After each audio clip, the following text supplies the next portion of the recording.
Ready? All right, everyone. Thank you for coming today to the Tech Academy and our Friday Tech Talk. We're very fortunate to have Stephen Ajayi here to speak about landing a tech job. He's the founder and co-CEO or CEO of Scout 4, a new company coming up, and they're working on a software. I'm sure he'll share some details about that as well. So let's give a warm welcome to Stephen. It's super nice to be with everybody here today. Thanks for taking time out of your Friday to show up. It's kind of a big deal. I guess we're just going to talk about landing your first job in tech, essentially. So is everyone in the room basically, you're trying to get into software? Is essentially what I'm gauging the room is? Okay. So then no one's actually currently has a job in software. I just finished my first in a long time, finding my second. Okay, awesome. Cool. So then mostly people trying to get their first gig. Okay. So, a little bit about me. I have what they call a non-traditional background in tech. Traditional would be you went through a computer science program and then you got out, took a software job, right? I actually went to college, majored in business, and then, which is what people who have no idea what they want to do with their lives decide to do. Right? So, business is applicable to everything, sure, I'll major in business, and that's pretty much how that choice went. And then kind of decided my junior year that that's a really terrible way to kind of college is not the greatest place in the world to try to figure out what you want to do with your life if you're not really sure.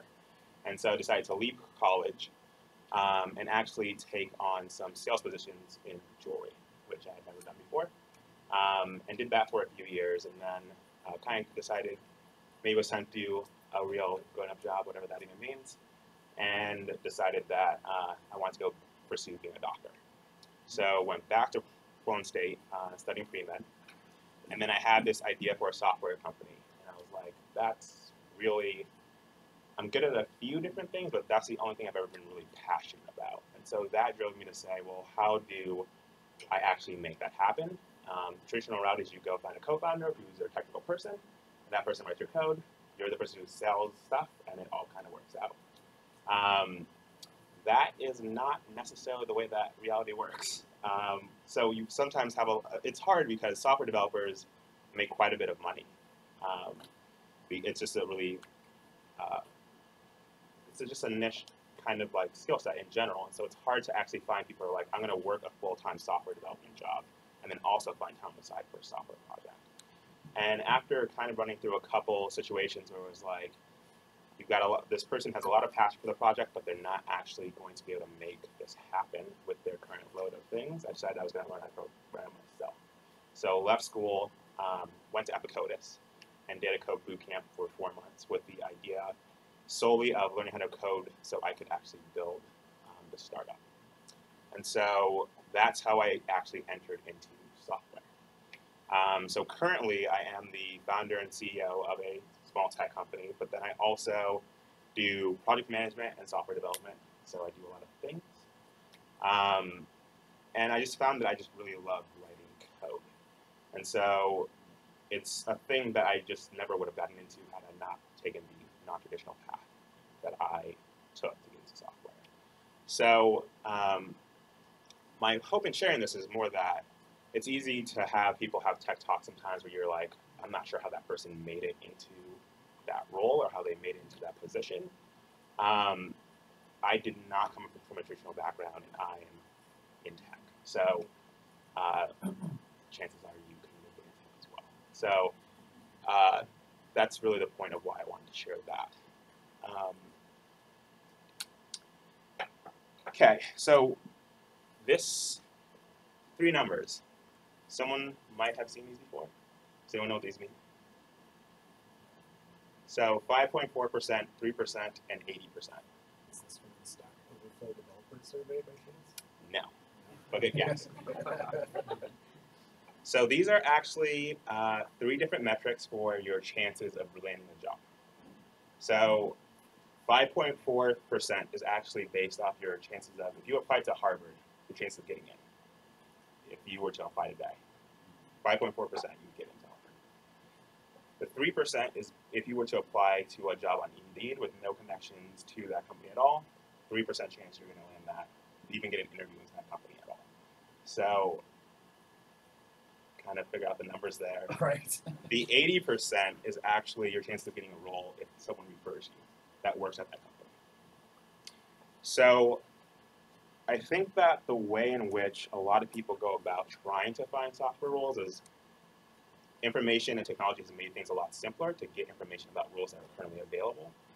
But it doesn't necessarily mean that those relationships are any closer than they have been in the past, right? So if you apply for a role at a X tech company and you have no connections to that company at all, there's no relationship there, and so it's just data that's coming into their pipeline, and pipelines are meant to filter things out, not keep things in, right? So that's one of the biggest takeaways I want people to take away from this talk is that tech and especially relationships in general, it's not necessarily new, but I think that there is a lot that has to do with tech that's related to relationships.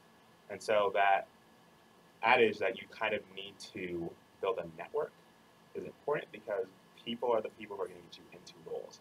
It's not necessarily going to be that you just have a really great resume, so you put that into their filter and then you land that role. The odds are not in your favor. So this is an interesting quote, mostly because it's just very human, right? Why would sending a thank you letter have anything to do with whether or not you got the role or not? But actually taking the time to send a letter to someone and be like, hey, thank you for the interview, actually plays a really large part in that because you're building a relationship with the hiring manager. And so those little things actually play a big part into like how the hiring process goes about, but people just kind of ignore those smaller nuanced things. But your resume is data. Your LinkedIn profile is also data. It's just, they're things. But the things that's going to make you pop out or stand out as a candidate is actually going to be those little things that go above and beyond the situation that make you actually remember you. Or think that, hey, this is a person that we actually should invest a little bit more time in looking at this person's resume or looking at this person's story. So this is the entire point of the talk. If there's nothing else you take away from this, it's that. So, how do you actually build relationships in tech? I think when I was actually going to Epicodus, there was a lot of focus on programming and like, hey, here's the stats you need to know, here's the languages you want to know, you want to touch a bunch of different things. So you actually have a diverse skill set and you can kind of like figure out your actual role when you get there. You can kind of figure out how to make that work. There wasn't as much as an emphasis on making sure that you were actually going to network. And so what I mean by that is there are meetups around town every night, basically, or you can eat pizza for free and drink beer if you're old enough. And people will show up and talk to you, and it might just be that the person who's sitting next to you is the person who works at Cloudability or works at Puppet or is a software developer at Java. And so you start those conversations, and then it's not that difficult to say, after your program is over, hey, I'm looking for a role. Do you know if Java's hiring? And if they're not hiring, you know anyone else who is hiring? And so I have actually never applied to a software role in tech. Every job I've ever had in tech has actually been offered to me. And that's because it's always been coming from someone saying, I know what you're doing, and I'm just interested. If you have any interest in not doing your startup and you want to work for us, we would like you to do that. And the answer is always usually no. But the point is still that I'm not actually soliciting offers, but they're coming in. And that's only because people are aware of like what I'm doing as a project. So I actually currently go to like a meetup night. So 7 a week at the very least. Sometimes a little bit more than that. But it actually is a really great way to just like build your network, learn a lot about people who are in the tech hub you happen to be in, and then get offers and get roles that you might even not be even looking for, but it just might be a way to be your foot in the door at a company. And then again, that person saying, hey, you should look at this person that I know, that just shoots your chances up for getting that tech job as a software developer or product manager, whatever.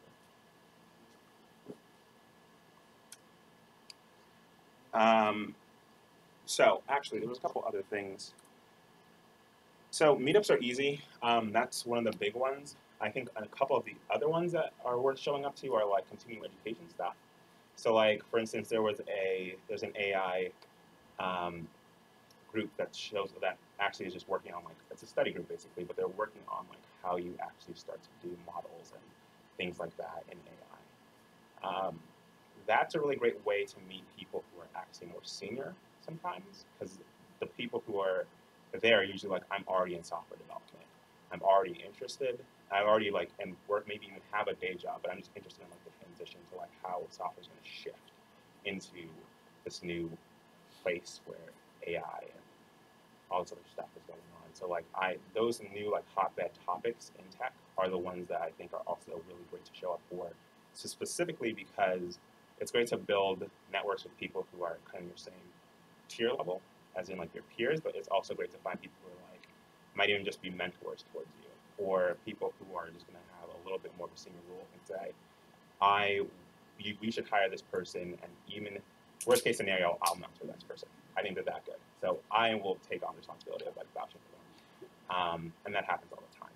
So that's also a great way to meet people, is making sure that you're showing up to events that are maybe a little, and you might not even understand, like I remember my first tech events, I never even understood like 99% of the stuff that was going on at like super high level talk. It was like, I don't know if I'm just like super bad at software development, like what's happening right now, but there's almost like an ebb and flow. Like you'll just start to know the more meetups you show up to, the more complex talks you actually show up to, the more you'll start to see that you start to get it.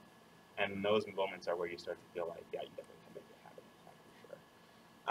Hackathons are also a great way to like actually let people know what you can do in the room, where you might have a software developer you're pairing with, and they might be a senior level developer, but they can actually kind of like walk you through the way that you're thinking about the code. And I think that that's actually a little bit more important when you're at junior level, is how are you actually going through the logic of like how to solve a problem. You don't necessarily always have to like be able to solve the problem, but just like having those fundamentals of like, I'm trying to solve X problem, and here are the smaller bite-sized pieces I need to break this problem into to actually get to a solution. And I think that's a lot of the times what people are looking for. So that's a great way to show off what you can do as well. Let's go to the next slide.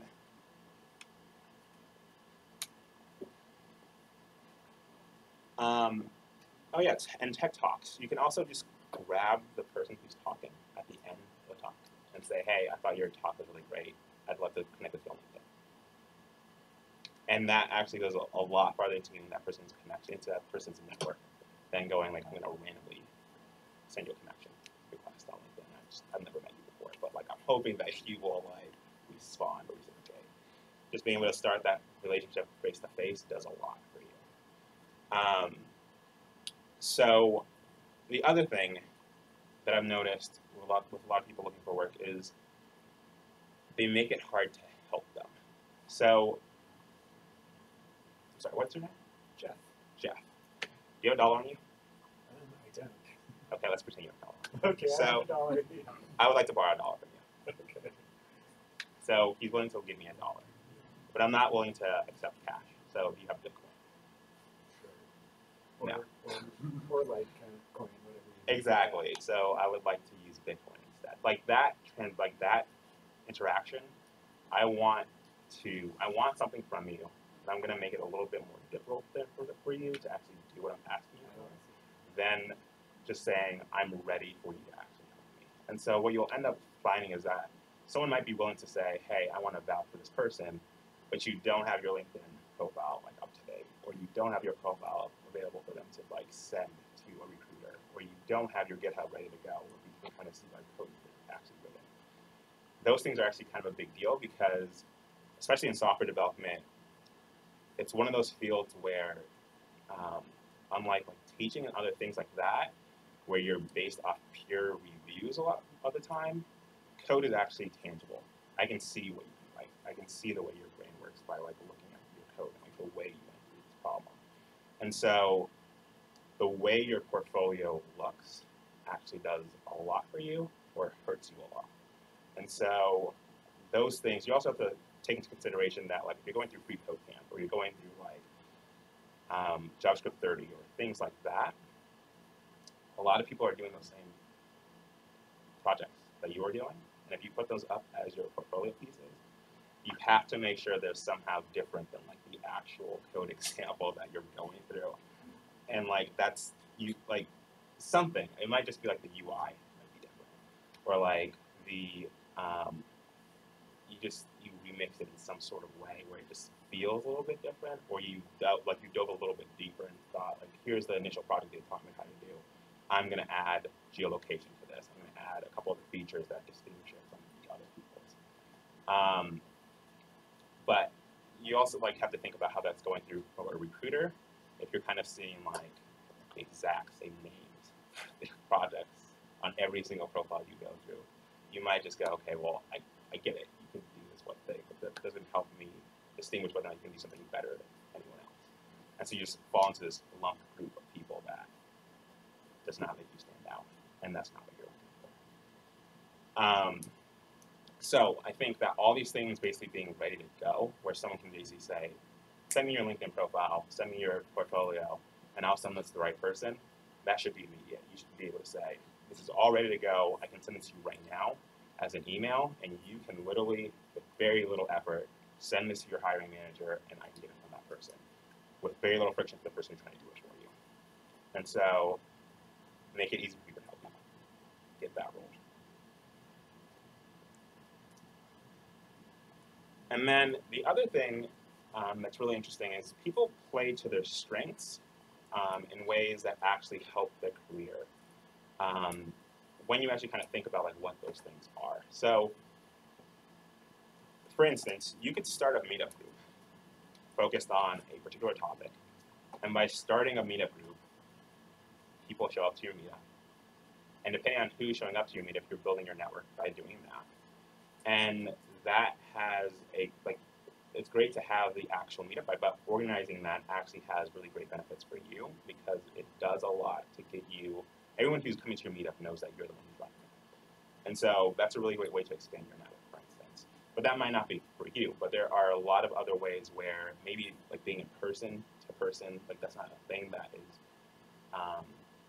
that you're great at. Maybe design is something you're really great at. And so making sure your portfolio stands out a little bit differently, like just figuring out what you're actually good at and make sure you emphasize that so people are able to go, here are some skills that you have that are highlighted that make me want to hire you more than anyone else, or at least feel like this is a situation that's palatable. And so in my case, because of like the mixed bag of things I've done, being pre-med is pretty technical, sales is people to people, and then business is just general, I don't even know, stuff, I guess.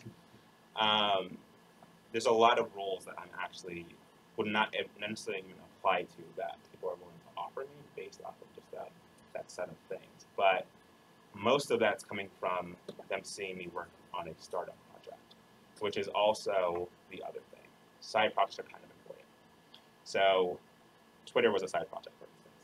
That was, there's a couple other big ones, but even if you're not, the goal for a side project shouldn't necessarily always be like to exit for X billions of dollars.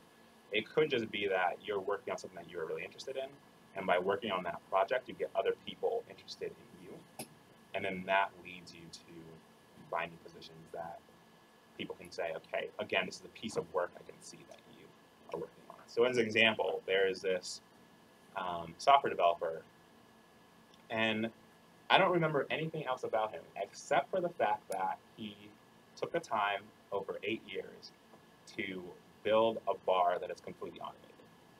So all it does is you get synced up to some IoT things, Internet of Things stuff, and essentially it will pour, if he goes, I want a vodka martini, it will actually figure out the ratio of vodka and remove and stuff and pour that, right? So if you think about that as a side project, he was like, I applied for a job. And so it was like, well, what's the most interesting thing you've ever built? I built a bar that pours drinks for me just because I had the time to do it. I mean, that is just a really impressive thing. But it doesn't necessarily have to be that, but it could be something that you're particularly interested in. Or even a couple of people have done like the Internet of Things using like sensors and stuff like that, built their own like barbecues that just like will self-regulate and smoke the meat and stuff like that at the temperature it's supposed to be and do whatever. These aren't necessarily projects they're trying to like turn into monetary things, but they are definitely really good highlights for them to say, here's a thing I can kind of show you tangibly that I did as a piece of work. And so figuring out what that is for you is going to be different than what it is for me, but this startup project is essentially that thing for me. And so having something you can kind of speak to that kind of shows your personality, things you care about, is also super helpful for people who that's someone I want to make sure is on my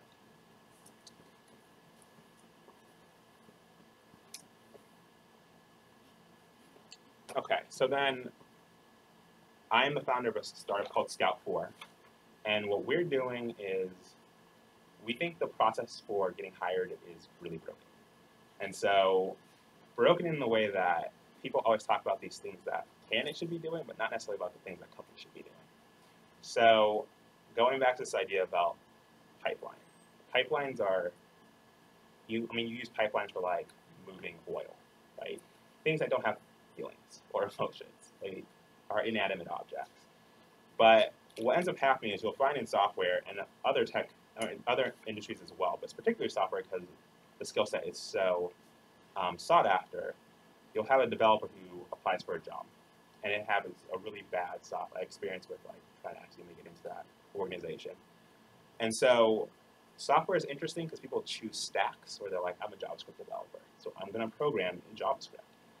And companies are also built in stacks where they're like, we built our software on JavaScript, like as a platform. So we've got like Node on the back end, we have like some front end JavaScript stuff on the front. We're using React or whatever.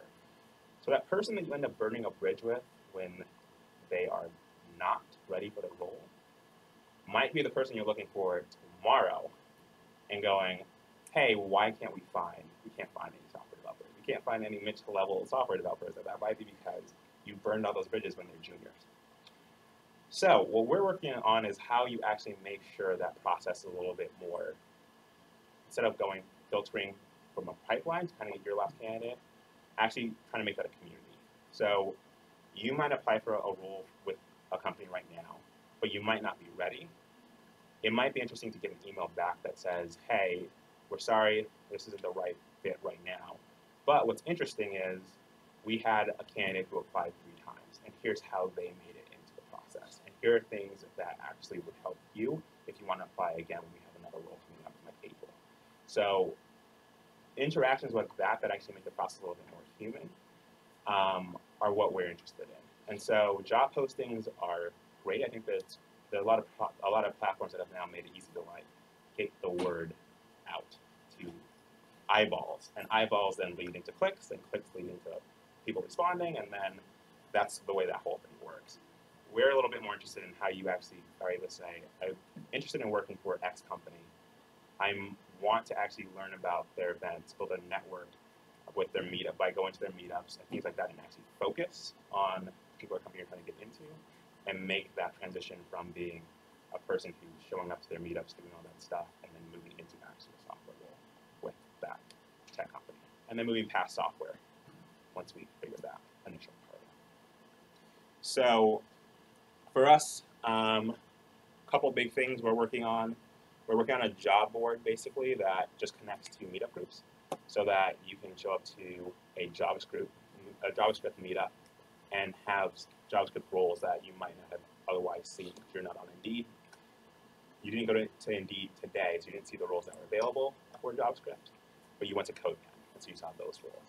Getting all those jobs in one place where you can just go, I'm interested in JavaScript, I can see all the JavaScript positions that are available to me in Portland or remotely that I can then work at. The other things that we're working on are how you don't get ghosted by companies, because that's actually a very interesting thing. People have like a very human reaction to like being, I spent a ton of time applying for this role, or I spent a lot of time like figuring out what my resume should say or my cover letter should say, and then I get no response back. And there's like a feeling that's very visceral about that. Almost the same way as like if you're dating someone, all of a sudden you're just like, no communication anymore. You go like, okay, well, I guess this is over? I don't know. So it's a very similar thing. And so trying to get companies to go, this filtering thing that you're doing gets you a candidate at the end. But you're kind of leaving a lot on the table because there's people in that process every single time who would be a good fit for your company that might not be ready right now, but might be in 3 months, 6 months, a year. So that process should be a little bit more human and act as if it's a community more than it is a filtering process of like a pipeline. And then also making sure that you can prioritize. So I think if you've ever gone on Meetup or Caligator, you just see a bunch of events. But it's very hard to discern. Like if you're trying to figure out like how do I connect with like Puppet, for instance, you would see a lot of events on Meetup that don't necessarily get you to your main objective, which is like I'm trying to actually build a network within Puppet that will help me get hired. And so what events can you actually show up to from the company's perspective where they're getting that information out to people so you can kind of have a relationship with them and follow that company, get their events, know when to show up, and know how to make a network happen within that organization. And so that's what we are working on. You might have noticed that the entire slide is black and white, which is that's what we would say the recruiting world is currently, but this is what we're shooting for, a little bit more color. And I think that that's all just going to be based off relationships and how you make it happen. And so we're basically building software to facilitate that process. So I didn't want this talk to be super long. I mostly wanted to answer questions that people might have about whatever it is that brought you to this beginning. But thanks for your time. I appreciate it.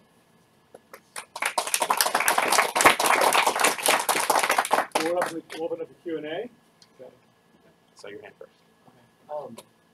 You said that you had a place for all the job boards to come together. Yep.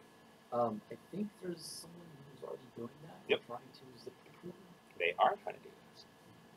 So ZipRecruiter is interesting. I think that that's actually what we're modeling after. Okay. We're not particularly interested in jobs, which is weird to say, right?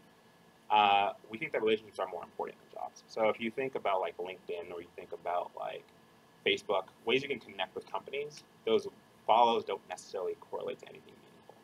You follow someone on LinkedIn, it's like, I don't actually know that I've ever seen any news from any companies I've ever posted on LinkedIn because my feed is like constantly going with people posting just random stuff about their own personal stuff, right? And so those follows don't necessarily mean anything, and what we're trying to do is make sure that your relationships are actually getting built, and by that we mean that you're getting newsletters about their company's employer branding and like how their company actually functions. You're getting emails about maybe like a project they worked on that they're releasing, not from the perspective of like, hey, this is a new feature that we have that's releasing, but more like, let's get into like the nitty-gritty of this product that we built because we're interested in like reaching out to you as a developer. And so you might be interested to know that we are using React and we're using Drupal for this particular site, and this is why that was interesting.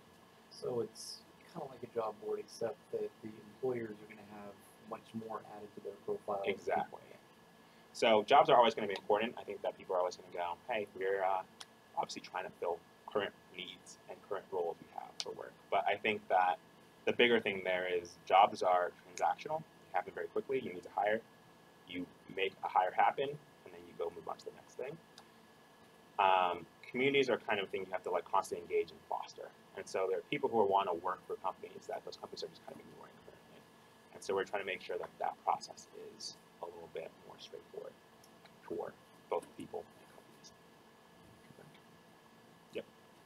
Do you have any partners in Portland now or elsewhere? Yeah, so we're a team of 5. And by partners, I mean companies who bought into your idea. For Oh, yeah. developers. So we have, we're launching our job board, I think, probably the end of the week. And so the way that we're going about this is actually like, you can do unlimited jobs for free. And so a lot of companies have been super excited about that. Like you're paying $150 for a job posting on a lot of other sites or more. We just want to make sure that people are aware of what our company is doing. And so what's interesting is you can show up to a meetup and someone will sponsor the meetup and buy pizza for it and go, hey, we're hiring, right? And that's like all that happens there. And the reason for that is that like getting into a room with developers and going, hey, we actually want to let you know face to face that we're doing something and we want you to be able to connect with us is valuable. But people aren't going to show up to every single meetup that's like JavaScript specific, even though they have a JavaScript based company. And so we find a lot of buy-in and a lot of traction from doing that, where a lot of companies are just wanting to go, yeah, we realize that this process that we're using right now is broken, and we just want to figure out how to make sure that we're constantly engaging people's software in particular, because there's a lot of people trying to do a lot of really interesting projects for the future, and that's completely going to be based on your ability to find and reach software developers to actually build that software and make things happen. So I think that's been also really good impact for us. But we're also looking to do like this for everything, not just for tech. So I'm coming from a non-traditional background as well. Sure. And growing up in a blue-collar family, the term networking was always treated as like a negative idea Sure. against merit. I've since come to learn that we get more done cooperating, and it's about people wanting to help each other. Sure.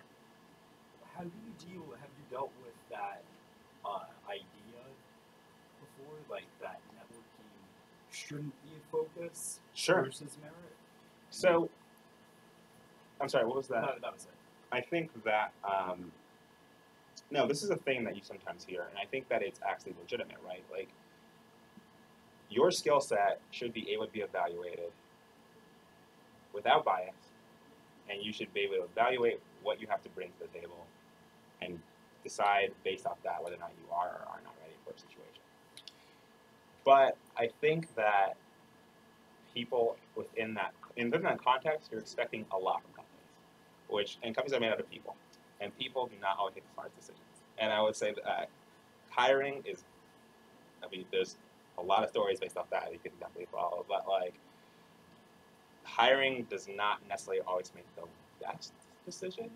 It might be the best decision for right now, right? So there's a lot of motivating factors where you've got a recruiter who's like, I need to close the candidate today because this job's been open for like 45 days and that's a problem. Like that's not good for us. And so you've got hiring managers who are like, we have X jobs to fill, and so like how do we actually make sure that happens?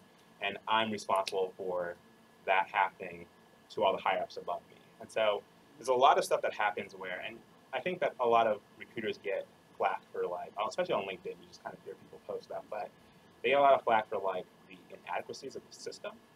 But the system's not necessarily smart, right? So I would say that that is definitely true, but I think that 80% number is interesting because what's actually happening is I am basically saying, very similar to a way where it's like, on the weekend, you could definitely go look at all the movies that are possibly available for you to go watch.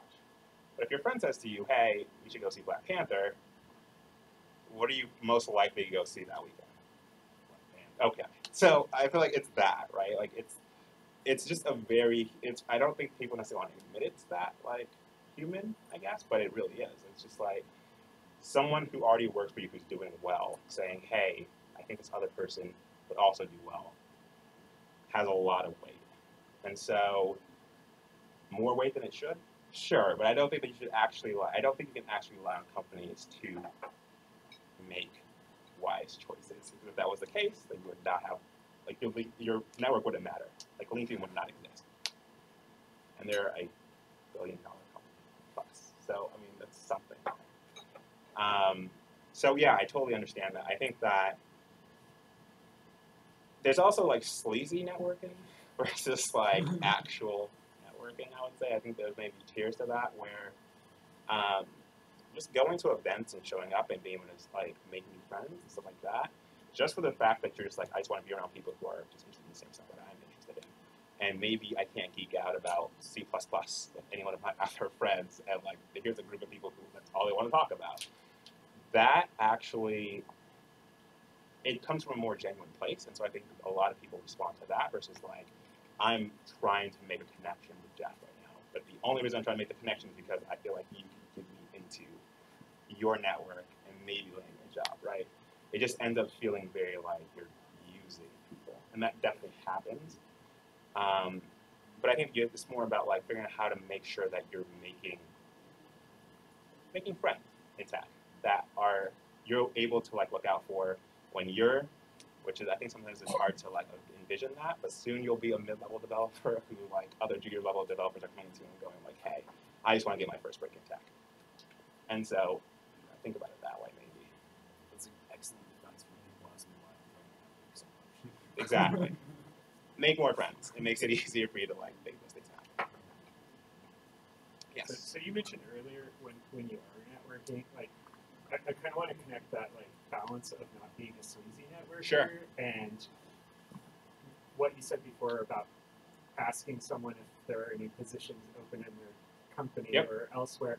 Like maybe that's not the first thing we should ask them.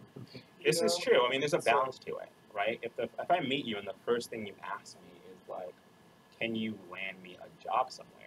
Right. I don't know you. So like, how could I land you a job without being able to like honestly recommend you, right? I feel like that's a thing. But I think that part of that is just like, by networking, and I mostly just mean like showing up to events where the people that you want to connect with actually are. It will just naturally happen. If you're in the room with people, it's like the same way that schools work. You're on campus together, so you make friends who also went to that same school. If you're doing that on a regular basis and you're showing up to events where everyone else is also participating, it's easy to be in your own home and just like program on code, right? But like showing up to those events and being part of a larger community actually does a lot for you, and that people will just go, oh, I saw you at the Node.js meetup yesterday, and I just wanted to say hi because I don't recognize anyone else here.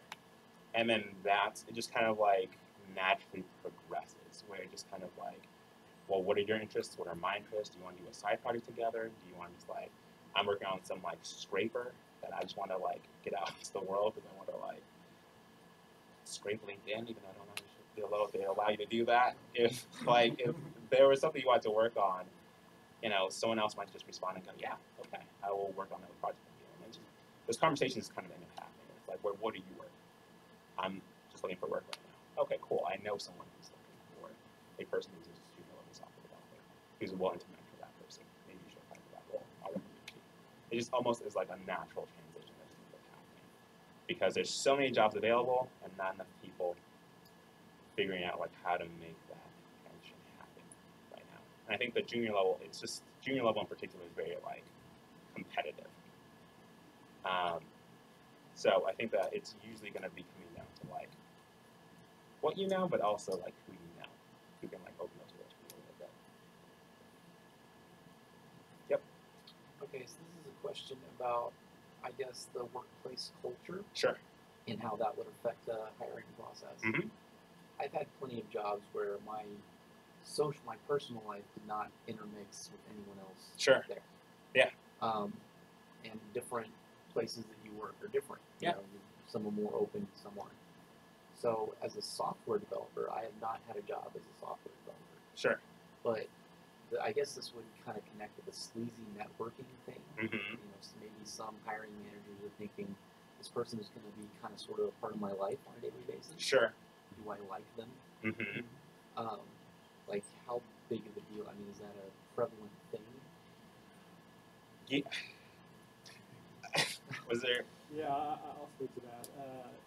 You're in a when you go work for somewhere, you're in a family relationship, and when they're interviewing you whether you're in a typical interview or where you're interviewing an HR manager or whatever, they're trying to determine if you're going to get a good fit, both behaviorally, but also like community-wise. Are you going to be a good fit? Because they got to work you 8 hours a day. I mean, it's about a third of your day will be with those people, and it's really, really important that you can interact with everybody else. And I think Scout 4 is a great opportunity for you to build relationships with different people and companies, and so they can see, because 80% of the jobs that are out there, as you mentioned, are through some form of networking. And why is that? That's because if I have a friend refer me, that friend is vouching their reputation with their boss, saying, hey, I think this person will be a good asset for the company. If they hire you and you are not a good asset to the company, your friend is going to pay a price. Could be the fact that they look at it and say, hey, this guy could throw out some really bad person and doesn't make good judgments. I may not want to give him a higher raise this year. It can have a huge economic impact on that person based on who they recommend. And so it is an opportunity, to speak for. It's a relationship. They want to know that you're going to be a good fit. And that doesn't mean you're fitting a niche. It means we can talk to you, we can interact with you, we can feel comfortable with you. We feel you'll bring something to the table and you'll challenge us a little bit. And so, there are people out there that are hiring and it comes down to wallflower and there's no interaction and they can't tell what that person is. So that's one aspect that might hinder that person. So going in networking helps you break out of the wallflower kind of personality. Because most people in tech tend to be a little more reserved, right? We like to be in front of a computer, coding out. I'm one of them. And going in networking actually helps you branch out and practice the skill set. If you never practice talking to other people, you never practice networking and socializing in those environments, it's going to be harder for you to land a job. You might get lucky. They might be desperate and they need that person, and you happen to have the skill sets they need, and they pull you in. But if they have two people being in their interview pool, and one's recommended by an employee who they trust, and one's not, who's just coming off the street, this person has a far greater chance of getting hired because there are no risks. This person's an unknown quantity. There's nobody vouching for them. And that has a huge impact. 80%, yeah. Let's face it. How much does it think it costs to hire somebody? Yeah. What's the number? I was saying tens of thousands of dollars. Anywhere from $30,000 to $70,000 to hire somebody. That means they onboard you. They pay for your salary while you're learning the process. They pay for your insurance and benefits while you're still learning the process and you come up to speed. If they fire you after 3 or 4 months, all the candidates they had originally are gone elsewhere. So they start the whole process over again, which means that if they paid $50,000 to bring you on board, now they got to pay another $50,000 to bring somebody else on board. They've lost, $50,000 to $70,000. Period. They've lost it. Who here would love to lose, $50,000 in 3 months? What's that? I looked out about much to lose. Yes. Good answer. But my point is this: is that networking is a great way, and that is a double-edged sword for all of us because when you go networking, you have the opportunity to put your foot in your mouth as well. So you have to be really self-reflective. How am I interacting? How am I and learn and grow from those experiences? Because you have a way of weeding yourself out if you're not self-reflective and think, hey, can I read people's body language? Can I interact with people? Any other question or follow-up? No. Okay.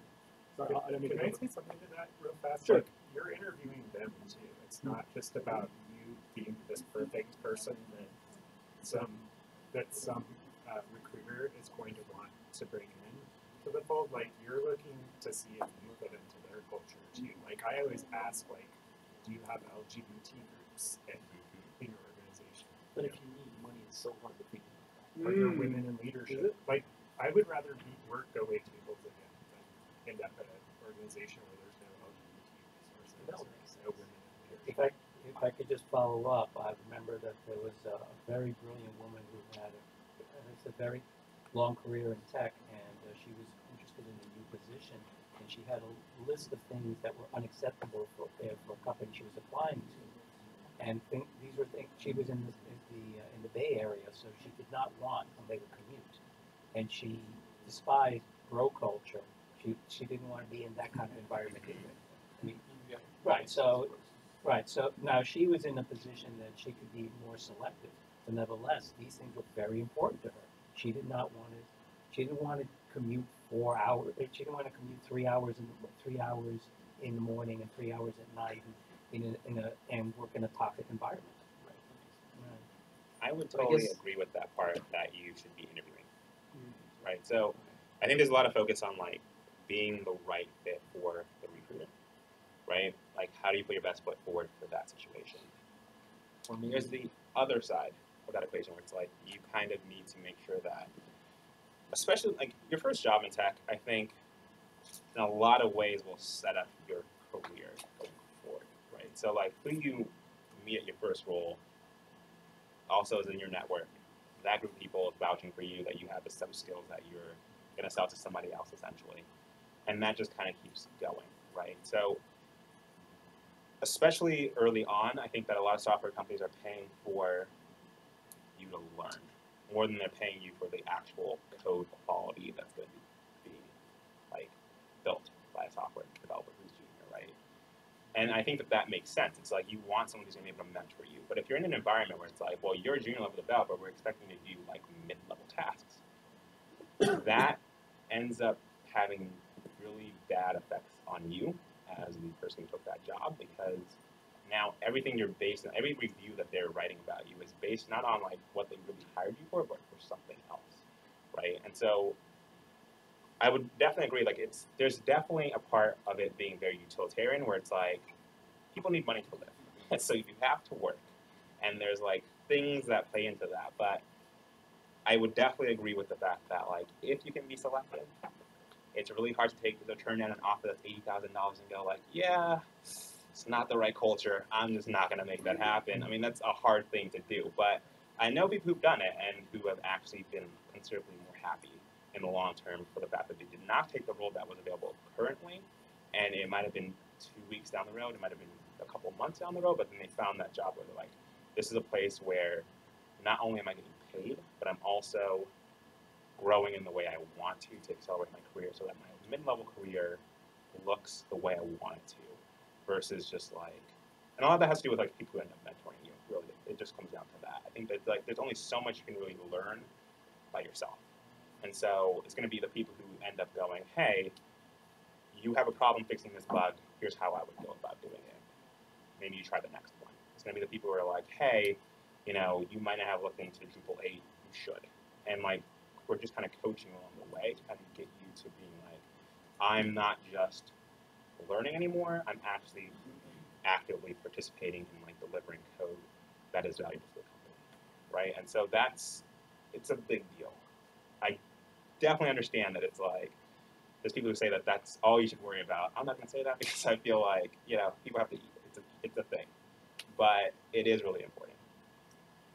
And we're also trying to help people identify, like, upfront, like, is this really a company you want to work for based off, like, a couple of core values of, like, is this a team-based environment or is it a little bit more autonomous? If I'm looking for something really team-based and I don't want to be just by myself figuring out tasks, like, maybe that's the right culture for me. But if you're also looking for, I mean, there's no right or wrong in a lot of those situations. It comes down to, like, whether or not you're really looking for a particular flavor of a workplace environment and then where you're going to excel versus where you won't. And so I think that's also a big deal. That comes down to, like, if you're not a team-based person, but you take a team-based role, it's going to be really hard to succeed there. Even if you're getting paid $80,000 a year. How long is that going to last for if you're not, like, actually able to contribute to the culture? And so I think making every opportunity, every cost, every decision you're making is going to have an opportunity cost. So by taking this role and then going, okay, well, this was 3 months, that was miserable, I'm going to go find something else. That's 3 months of headway you would have made, maybe a different role that would have been the right role, and maybe you're going to wait for a year to come back up to be available. And so, I mean, I think people can discern what is important to you at the time, but those are big decisions. And I'm not going to say you should always just make it based on culture. It's hard. Yeah. You seem like a pretty busy man. Yeah. Can you give any tips on time management? While we're looking for a job. Sure. What do you think good practices would be? So, I mean, I'm kind of a weird person, I would say, in a lot of ways, in terms of, like, I wake up usually at, like, 3:30 in the morning, mostly because I feel like that's when I get, like, I'm just productive at 3, and I don't sleep till, like, 12 sometimes. So I might get, like, 3 hours of sleep at night, or 3.5 hours of sleep.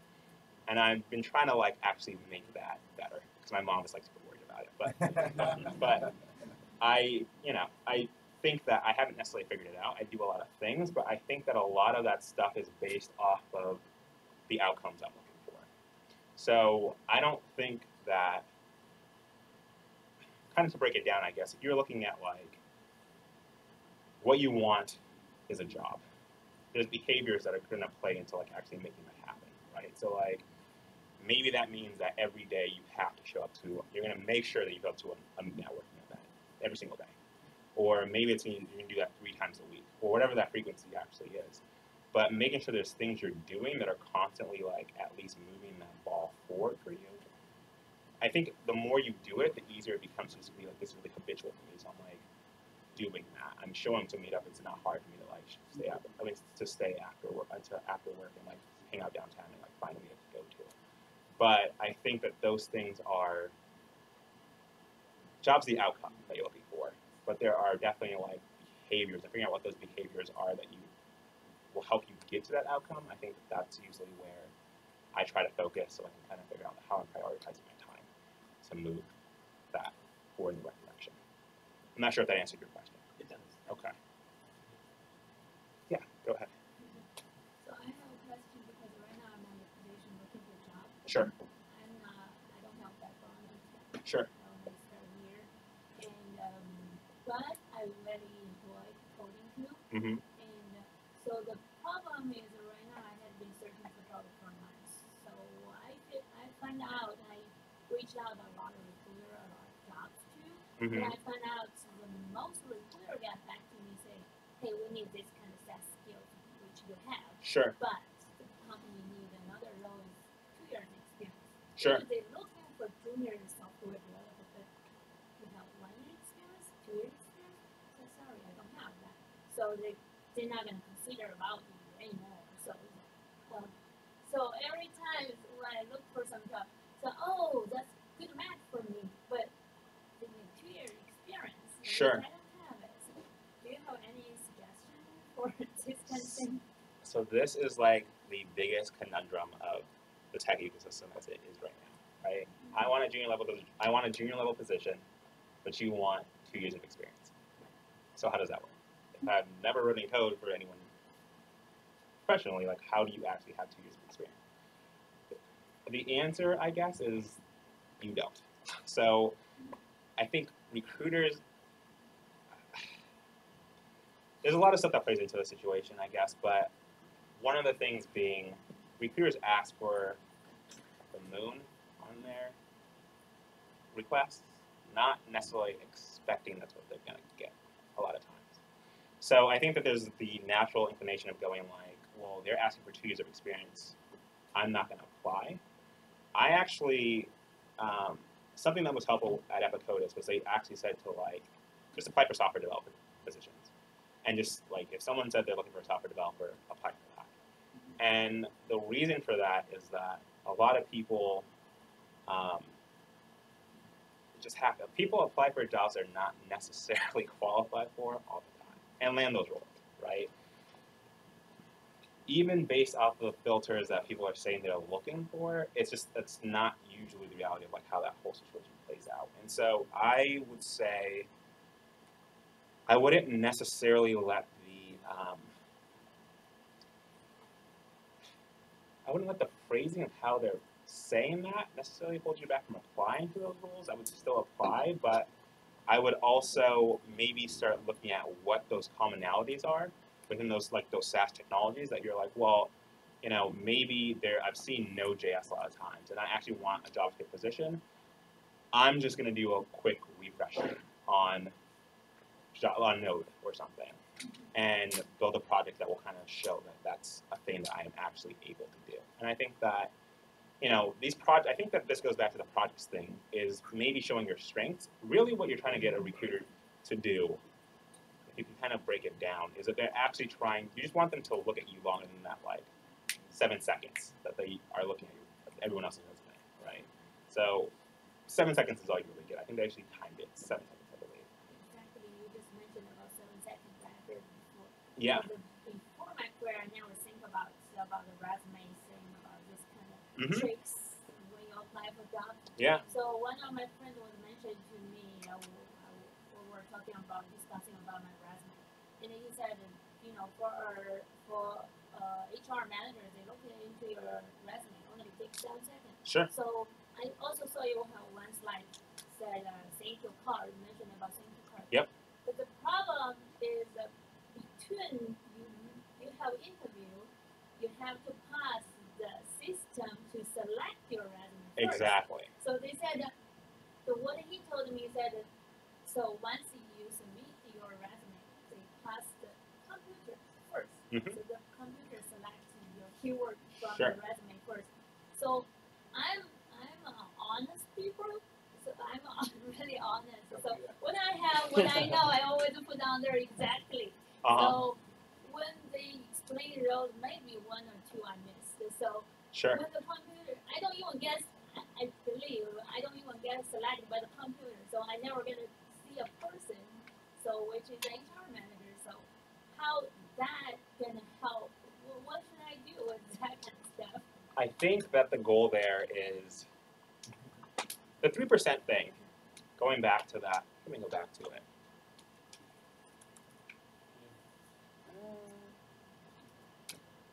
There we go. Okay.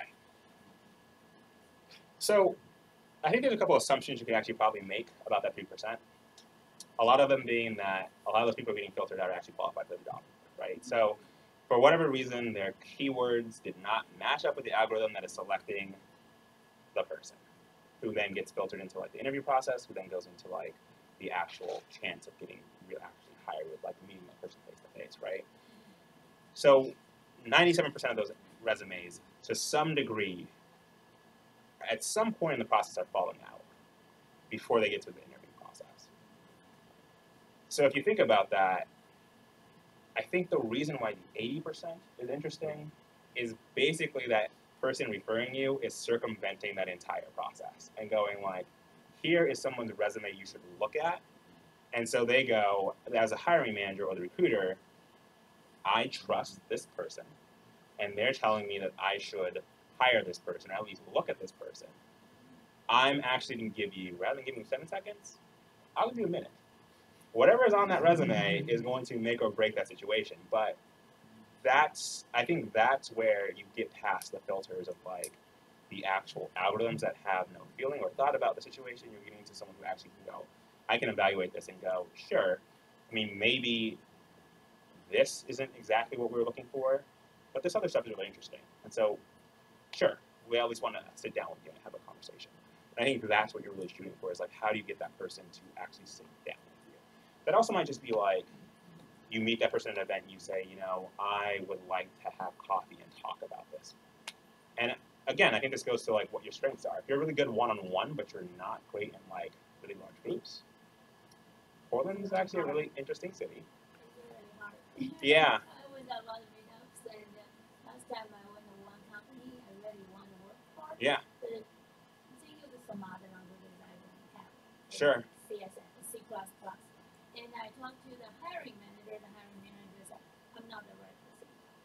Yeah. So I talked to the IT manager. The IT manager said, I don't think I'm the right person. You just don't. So I thought, okay, you know, we just get connections. It's hard to, I mean, I feel like it's easy to get like beaten down about that stuff. And I totally get it. I think that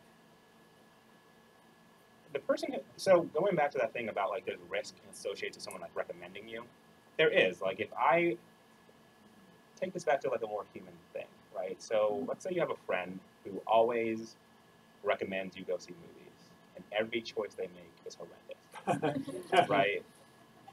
What is the chances that they're going to recommend, the next movie they recommend, you're going to be like, yeah, sure, let's go do that? Not high.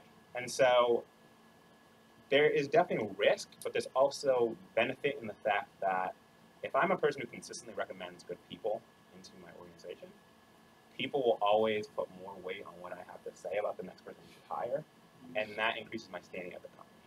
So there's a good thing there's an equal amount of good for the bad. So in this particular situation, I think that I think it's about finding, and this is why I think that it's really easy to give up on networking, because sometimes it doesn't work out the way you want it to. In that like, you might think that you know the exact company you want to work for, and you try to build a network in there, and it just is not gelling the way you want. Yeah, I think that it ends up the constantly networking thing, and at least just showing up, I think does a lot of it for you, because it might be that someone that you met goes, hey, this is a company you might not even heard of, but they would be a really good fit for you, and I'm willing to vouch for that. And a lot of that comes down to like, I've seen you 10 times. And like that, after having seen you enough times, I just feel like I've built some sort of rapport with you that makes me feel confident that that's a choice I want to make. right? I think that's, but it's not always going to be like an immediate thing where that company you're looking at getting hired to hires you right now. It also might be something that pays dividends back in like 3 years, where you're not even looking for a role and they're just like, hey, you're a mid-level developer now, you're at a company already, but just so you know, there's this really interesting role here that you might want to check out, and that is where that connection actually ends up helping you make that process happen. So I think maybe, like, so I feel like it's easy to focus on the short term of it, but I would also say that there's long term. It just is a compounding thing, and I think especially when you're starting out, it's really, it's easy to get kind of defeated about it because it's like too many no's happening, and you're like, well, maybe I'm just not going to make it in tech. You'll make it in tech. It'll work out. I just feel like it's a process, especially at the junior levels. I actually get like that get on ramp. So I would network and just kind of, what are your stacks? Like, what are you programming? I'm a full stack developer, Mhm. so I do depending on Okay. yeah, right now I'm because I'm looking for jobs, so I also help my old boss to rebuild her website, Sure. and I also start movement for some beginner, Sure. so help me refresh, and also she changed her career too, so I can see myself 6 months ago. So I said, yeah, I really love to help you too. So Sure. it's like looking for job. Also, I do other things to build myself skills, keep myself skills. Yeah. You'll be okay. I guess that's what my answer. There's people I would not say that to. You'll be all right. I feel like it'll work out. It's hard sometimes. I totally get that. But Thanks. keep the networking going. It'll work. Yeah. I just want to encourage everybody here. The first break in tech, I went to meet somebody at an event, and we didn't even talk about tech. It was just person to person. Mm-hmm. And then I mentioned that I did C++ class in college. And then later on, a few months later, he says, "Hey, if you guys quit, can you do Java?" I said, "Well, I use C++, I don't know Java, but if you even want to learn, I'll do my best." Gets me in, and history from there. But it's the personal connection of that meeting, and he remembers me. Exactly. So it's real. Like, it's the best way. And that is also a thing. It's like, my jobs is that way. Yeah, I think that's also a thing. Is like, you can't know. There's too many languages to know all the time. So whatever you have on your resume right now might not be what's going to be on your resume in like 4 months, right? You might learn something in your next role that like shifts that stack entirely. And so really, what people are trying to hire for is like the ability to learn a software or like a language rather quickly. So can I if you're a JavaScript programmer, can I throw React at you even if you've never messed around with React before? And can you learn that fast enough that you can actually start to be productive in a reasonable amount of time? I think that that's really what that comes down to. You can't always be available for every single role based on the language stacks that they're currently looking for. But you might be later. It's a thing. I just want to add something. Yeah. That because that person recommended me in, I felt liable for every day. So I was working my ass off all day, all night because I didn't want that person to look bad. Exactly. So I was just giving all in. So I think it's weird because I go to corporation, I don't know, or a company or a startup, and I'm just trying to get that job. Mm-hmm. I don't feel as committed as if somebody recommended me. It's like, here's my name is on the line. Show them what you can do. Exactly. That's definitely makes a difference. I would agree with that. So you said that companies that you're talking to are pretty excited about the job posting aspect of it. Sounds like you're kind of trying to encourage some other community building things that might be additional work for those companies. How enthusiastic are they about that part of it? So, it's actually a really good question. It's a great question. So 2012, there was this big rush in tech where people wanted to talk about work culture and how do we have the right culture and how do we specify what that is and how do we make sure we're hiring people in who are actually doing that. And companies are companies, so they set up initiatives and then those initiatives kind of fall apart and then they kind of go, well, okay, we're gonna at least we'll brand it, we'll talk about it, but maybe we don't really care as much because we don't have the resources or the budget, or whoever's actually running the office doesn't have the resources to make that happen. And for us in particular, I think that what we've found to be interesting is that you've got recruiters and you have hiring managers, and they both have different objectives. but there's no one really speaking to like why people should want to work for this company to begin with, right? So, and especially in tech, where you have like a lot of competition for software, people can actually write code. It's definitely at like you start to see it a lot more towards like the mid-level and senior level parts of stuff, which you guys will get to. I feel like sometimes it's hard to believe that, because I could not necessarily believe that when I was sitting in the seats, essentially, instead of doing a talk myself. But at some point, you'll be at that level, right? And it's just, that process is just so divorced from that. It's almost like we need a body in the chair now. How do we get that right person? And kind of ignoring the entire like ecosystem that is making that entire thing happen, right? I think that a lot of the companies that we are talking to and who are interested in this are basically companies who realize that they're not Google and they're not going to be like the next Facebook or whatever, but they have a product that's really interesting and they have like a culture that they want to share with people, but there's no one doing that because they don't have that person. That's basically another role that they never hired for because no one really said you should. And so we're basically taking that role and going, we'll do that for you as a software service. So that role is basically like, how do you make sure that you're sending out information about a particular culture? And then one thing in particular is like, we would argue that you don't really have a culture unless I can opt in or opt out of it.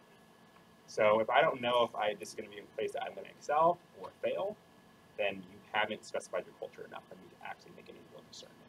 It's all the same stuff. And so it's really easy to talk about like, well, we're a team-based company that works on SaaS products and we work in Python. It's like, it's a lot of companies who do that. Like, how am I supposed to determine that your company is the right company versus this other company? And you'll also start to see this later on in your careers. I mean, your first role is basically after your first role, like your first role.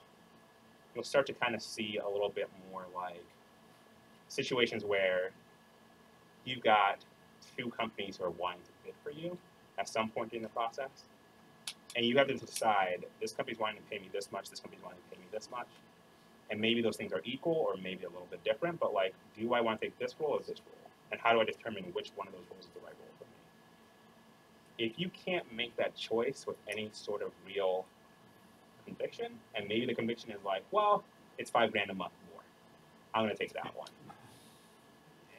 That ends up being super problematic for a lot of reasons, for companies and for people, right? It's just like, sure, I mean, that's a lot of money, but like, is that really going to make you stay for the long term? And every time you leave within a certain time frame, companies lose money because they have to start that whole process over. So, Be in their best interest and look for people who want to fit in with their culture. but people don't always fit in their best interest. And so we are basically have to do that work for them, is what it comes down to, which is good for us, but yeah.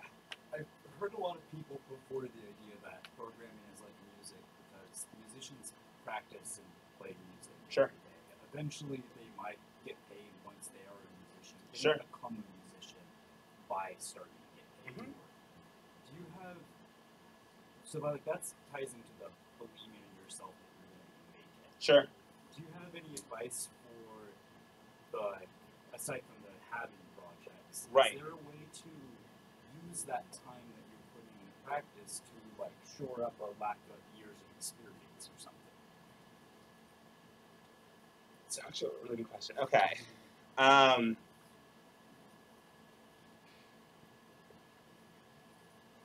Just two different things. Okay, so I would agree with that with some caveats, right? So I wouldn't say that getting paid for something is the defining moment when you decide, like, okay, so I am good at whatever thing it was that I was doing before, right? So if you get paid for software development a month from now, you were a developer today, right? Like, you could actually write code and like do those things. You just need someone else to like see that you can do that, or like recognize that you can do that in the way that like got you the role. So I mean, there's that in terms of like the perception of like what's actually happening. In terms of like the actual practice part, I would agree with that. I would say that like, especially if you want to be a software developer, code every day. Like every day, something. Where like maybe that's like a JavaScript 30, or maybe that's just like a 15-minute video that you're going through, or like something. But like, program something and put it on GitHub, so that people can see that you are like actively contributing to like. Because there's like that log where it goes like green, green, green, green, green, gray for like months, and then people are like, well, what just happened? So maybe you were in code school for a long time, like now you're not really building software anymore. Like, okay. It's one of those things where like actively, but you also can't like make up for the fact that like you didn't like especially if you're coming from a non-traditional background and you're not coming from a computer science degree. There's gonna be, I mean, you can't make up for 4 years in 4 months, right? It's just you cannot do that. But I also feel like it's not those roles that you're really looking for anyway. What you're looking for is like, I want to get my foot in the door so I can kind of like learn the rest of it. And so, I mean, that's what I would say. But I would also say, like, you know, going through books and going through like actually studying and like treating it like it's music or something, I feel like that's actually a really good metaphor for the situation. And practicing every day is kind of important. One more question. We're gonna wrap it up. Sure. You can always ask them afterwards too. So yeah, I'll hang out for a little bit. No last question. Oh. How is being salary focused viewed as a trait in an interviewee? I'm sorry, what? How is being salary focused viewed as a trait in an interviewee? Define salary focused. Driven towards financial success versus driven towards kind of an everyday experience that you want to enjoy. So, it's also a really good question. There's something to be said about knowing what you're worth, but there's also something to be said about having a poker face. So, if I'm interacting with you and the entire time it feels like what you want from me is a salary, and doesn't necessarily matter that you're going to be working for my particular company, you're just looking for like that number from anywhere, then my chances of being like, yeah, I'm going to offer you the role go significantly down, right? Like that's just not an interaction that companies want to have, or that people want to have in general. I mean, I feel like it's like, if I'm really interested in having playing PlayStation, I don't have a PlayStation myself, but you have to have a PlayStation, so I'm like, I want to be friends with you, I don't want to be friends with you because you have a PlayStation. You might go, I don't want to be friends with you, right? Like it's the similar thing where I would say that like, there's definitely something to be said about knowing what you're worth. And if someone's going to pay you to write software, you know, I feel like that comes with certain thresholds. But I mean, I think that my advice on that would be worry about like whether or not it's going to be a good fit for you. And then if it is a good fit for you, it's very easy to figure out those salary negotiations later on. Where someone's like, yeah, we'll run into this much money. And you can decide whether or not that is the right number for you or not. And so being too focused on salaries definitely will hurt you. Just like, you could work for anyone, and that does not make me feel good about the situation. What about the opposite end of the spectrum? Is there a point where you don't seem motivated towards financial success, so that would be a problem indicator? Or like you don't know your self-worth? Yeah, I mean, I think if someone says to you, well, I'm so eager to get, like that offering where it's like, I'll do anything, like I'll actually like work for free, never say that. Right? Just never say that. Because I think that it just makes it seem like desperate. It makes it sound like there's a lot of desperation there. I think that the point is like it might not feel like it sometimes, but you have a valuable skill set right now, like that you can actually sell to a company. You have to just find the right company to pay you for it. And so I'm not going to I'll just do it for free, they're aware of how much they should be paying you as a software developer. So if you say I'll do it for free, they're just kind of like, well, you just gave me $70,000, $50,000, whatever that number is. Like, okay, should I take you or should I take this other person who's like, I'm super confident about the situation. I feel like you need to give me 65 for me to make this happen. You know, I don't know. I think that you kind of have to decide that, but it's too low, too heavy. I feel like maybe not worrying about the salaries too much up front, but I think also just knowing like how much you're willing to take and leave on the table is valuable. But it's also hard because I feel like, especially if you've been like looking for a role for a while, someone's like, well, I'll give you this much money. Sometimes you just go, sure, whatever, I'll take a role, I'll take it. And then you just figure it out on your next one. So I don't know, I feel like you just kind of figure that out by yourselves eventually, but it's too much on each spectrum is bad. Before we wrap it up, we have one person who's been waiting for a while on questions, so we're going to do one more question Sure. from the online group. This is from Sandy G. What are your favorite meetup groups, and are you an organizer for any meetup groups? You mentioned companies having meetups. Are you referring to the hosting locations? There's like a couple questions. Yes, so a couple questions. So the first one of my favorite meetup groups. I am actually very agnostic. I don't really care. In that, like, I like to learn a lot of different things, and so it might be the Internet of Things meetup, it might be the machine learning meetup. I like to be around stuff that's happening, that energy. So I don't actually care. But if I was focused on like getting a JavaScript job, I would definitely go to the JavaScript meetups. I would focus there because you're going to find people who also do JavaScript, right? So you kind of get segmented groups for you. That's very helpful. You go and find your next gig because they're also practicing the thing that you're trying to practice in work. Second question. Yeah, I do. As far as like the actual companies hosting meetups, that one's actually a little bit more tricky because companies might host a meetup, but they might not necessarily be like represented there as much as you would expect. And so you might go to like a puppet meetup, but there's like one person, exactly, or they never identify themselves as like the person who like is actually the host necessarily of the actual space or representing the company. So I think that one's a little bit more difficult. I think but we're trying to simplify that on our end. I would say that if you go to enough meetups, you start to kind of, especially in the same places, you kind of go, okay, well, get the same group of people showing up pretty much regularly. You know, start to figure that stuff out a little bit. Tech call is really good if you want to get to know companies. That too. And there's other events and things like that that will actually maybe highlight those companies a little bit more than like just doing a meetup at that. And then there was a third question. More about, you mentioned companies having meetups. Are you referring to hosting locations? No, some companies like,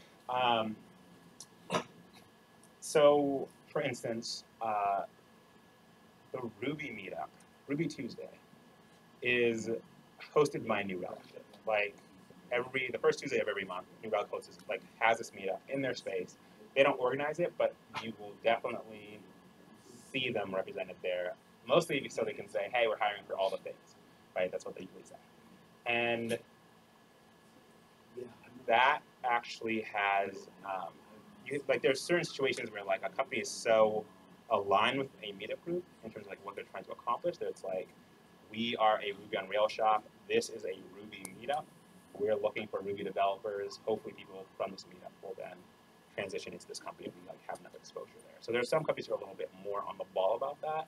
I would say a lot of companies are not, but there's also like just events that companies will sponsor, or not even sponsor, but mostly like take ownership of. Like Metal Toad, for instance, has like mentorship Saturdays, where you can show up to their space, do mentoring, but you can actually connect with people who work at Metal Toad at that meetup in a way that you might not be able to like in a general meetup, for instance.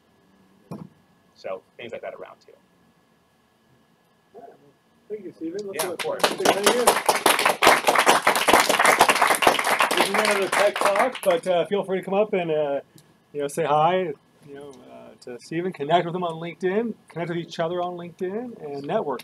So in about a week, Yeah. if I Google this Scout